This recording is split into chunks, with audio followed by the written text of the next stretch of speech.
اعوذ باللہ من الشیطان الرجیم بسم اللہ الرحمن الرحیم السلام علیکم ورحمۃ اللہ وبرکاتہ۔ محترم سامعین، آپ نے اس دنیا میں بے شمار بزرگان دین کو تو دیکھا ہوگا جو کہ مرد تھے، لیکن آج میں آپ کے ساتھ ایک ویڈیو شیئر کرنے لگا ہوں جس میں ہم بات کریں گے حضرت رابعہ بصریہ رحمۃ اللہ علیہ کے بارے میں۔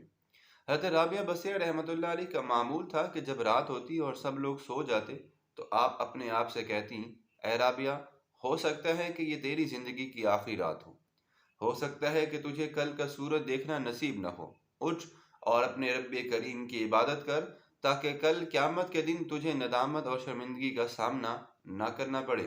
ہمت کر، سونا مت، جاگ اور اپنے رب کی عبادت کر۔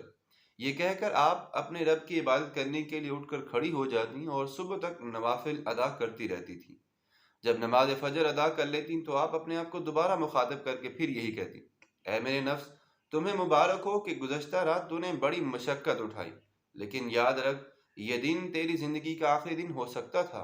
یہ کہہ کر پھر عبادت میں مشغول ہو جاتی اور جب نیند کا غلبہ ہوتا تو اٹھ کر گھر میں ٹہلنا شروع کر دیتی تھی، اور ساتھ ساتھ خود سے یہ بھی فرماتی تھی کہ اے رابعہ، یہ بھی کوئی نیند ہے؟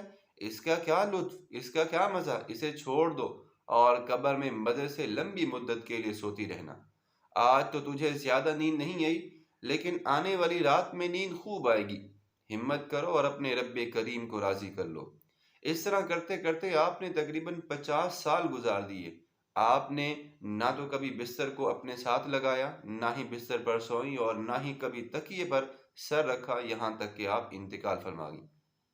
محترم سامعین، آپ اندازہ کریں کہ اگر ہم دنیا اور آخرت میں کامیاب ہونا چاہتے ہیں تو ہمیں خود احتسابی غور و فکر کی عادت بنانی ہوگی، کیونکہ جس طرح دنیاوی کاروبار سے تعلق رکھنے والا کوئی بھی شخص اس وقت تک کامیاب ترین تاجر نہیں بن سکتا جب تک کہ وہ اپنے خرچ کیے ہوئے مال سے کئی گنا زیادہ نفع کمانے میں کامیاب نہ ہو جائے اور اس کا اصل سرمایہ بھی محفوظ رہے، تو اس مقصد کے حصول کے لیے وہ اپنے کاروبار کا روزانہ، ماہانہ، سالانہ حساب کتاب کرتا رہتا ہے اور پھر اس پر مختلف پہلوؤں سے غور و فکر بھی کرتا رہتا ہے۔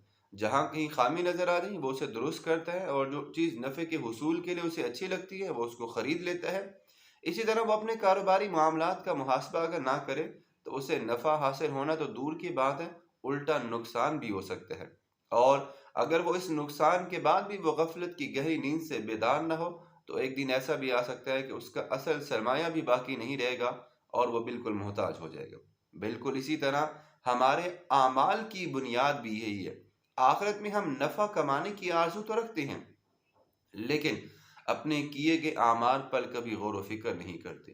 جو اعمال ہم کرتے ہیں کیا وہ ہمیں نفع دلوانے میں معاون ثابت ہوتے بھی ہیں یا نہیں، اور ہم ان کو مزید بہتر بنانے کے لیے کتنی کوشش کرتے ہیں۔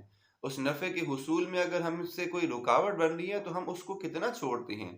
اور اسی طرح اگر ہم اپنا حساب کتاب جاری رکھیں اور اللہ کریم سے مانگیں کامیابی اور بطور نفع مانگے تو یقین جانیے کہ جنت بھی ملے گی اور اللہ تبارک و تعالیٰ کی رضا بھی حاصل ہوگی۔ یہی وجہ تھی کہ حضرت عمر فاروق رضی اللہ تعالیٰ عنہ روزانہ اپنا محاسبہ کیا کرتے تھے۔ حضرت عمر فاروق رضی اللہ تعالیٰ عنہ کے بارے میں آتا ہے کہ آپ فرمایا کرتے تھے رات کے وقت اپنے پاؤں پر کوڑا مارتے تھے اور فرماتے، آج تو نے کیا عمل کیا ایسا، بتا مجھے۔ محترم سامعین، انسان کو اپنے اوپر، اپنے اعمال پر نظر ثانی کرتے رہنا چاہیے تاکہ اللہ تبارک و تعالیٰ کی بارگاہ میں سرخرو اور کامیاب ہو سکیں اور اللہ تبارک و تعالیٰ کی بارگاہ میں کسی شرمندگی کا سامنا نہ کرنا پڑے۔ بحوالہ احیاء العلوم۔ محترم سامعین، اس حدیث مبارکہ اور اس واقعہ سے ہمیں یہ سبق تو ضرور ملتا ہے کہ ہمیں بھی راتوں کو اپنے بستروں کو چھوڑ کر اپنے رب کی عبادت کے لیے کھڑے ہو جانا چاہیے۔ اللہ ہم سب کو بھی عمل کی توفیق عطا فرمائے، آمین۔